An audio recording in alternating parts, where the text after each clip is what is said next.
આજે આપણે બનાવીશું લીલી ડુંગળીની લસણવાળી ખીચડી. આ ખીચડી ખાવામાં એકદમ ટેસ્ટી અને સ્પાઇસી લાગે છે. તો એના માટે અહીંયા એક બાઉલમાં આપણે હાફ કપ જેટલા રાઈસ એડ કરી દઈશું. તમે ઘરે જે યુઝ કરતા હોય એ રાઈસ લઈ શકો. અને પછી આપણે 1/4 કપ જેટલી મગની ફોતરા વગરની દાળ એડ કરી દઈશું. અને બંનેને 20 મિનિટ સુધી પાણીમાં પલાળી અને રહેવા દઈશું. 20 મિનિટ પછી સારી રીતે પલળી જાય એટલે આપણે ખીચડીમાં એડ કરવા માટે બધા વેજીટેબલ છે એ કટ કરી લઈશું. મેં અહીંયા ગાજર, બટેટું, ડુંગળી, ટમેટું અને વટાણા લીધેલા છે. પછી ઉપર તડકા આપવા માટે લીલી ડુંગળી અને લસણ છે એ ઝીણું ઝીણું સમારી લેશું અને થોડા ખડા મસાલા પણ લઈ લેશું. હવે એક કુકરમાં આપણે 2 થી 3 ચમચી જેટલું તેલ ગરમ કરવા માટે મૂકી દઈશું. તેલ ગરમ થઈ જાય એટલે એમાં 1 ચમચી જેટલી રાઈ અને 1 ચમચી જેટલું જીરું એડ કરી દઈશું. બંને સારી રીતે કકડી જાય એટલે આપણે અડધી ચમચી જેટલી હિંગ એડ કરી દઈશું.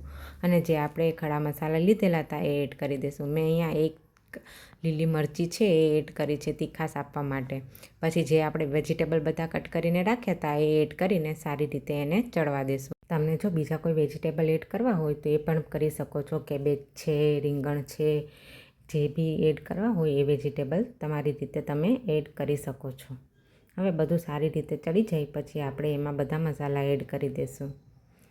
મેં અહીંયા મસાલામાં 1 ચમચી જેટલી હળદર, 1 ચમચી જેટલું ધાણા જીરું પાવડર, 1 ચમચી જેટલું લાલ મરચું પાવડર, 1 ચમચી જેટલું મીઠું અને થોડો ગરમ મસાલો એડ કરી અને આપણે એને સરખું મિક્સ કરી લેશું. મિક્સ કરતી વખતે ધ્યાન રાખવાનું કે આંચ થોડી ગેસની ધીમી હોય, અધરવાઇઝ બધા મસાલા છે એ બળી જશે. હવે બધું સારી રીતે પાકી જાય એટલે આપણે એમાં જે દાળ અને રાઈસ પલાળીને રાખ્યા હતા એ આપણે એમાં એડ કરી દઈશું. એડ કરતી વખતે આપણે એને થોડુંક હલાવતા પણ રહીશું જોડે જોડે. બધું સારી રીતે મિક્સ થઈ જાય એટલે આપણે એમાં પાણી એડ કરીશું. હવે જેટલી ખીચડી હોય એનાથી આપણે 3 ગણું પાણી એડ કરીશું. મેં અહીંયા 1 બાઉલ જેટલી ખીચડી લીધેલી હતી એમાં મેં 3 બાઉલ જેટલું પાણી માપનું લઈ અને એડ કરી દીધું છે. હવે બધું સારી રીતે મિક્સ કરી અને આપણે કુકરનું ઢાંકણું ઢાંકી દઈશું અને 3 થી 4 સીટી વગાડી લેશું. હવે 3 થી 4 સીટી વાગી જાય પછી આપણે જોઈશું ખીચડી બરાબર પાકી ગઈ છે. પછી આપણે એમાં ફ્રેશ ધાણા છે એ એડ કરી દઈશું ધોઈને.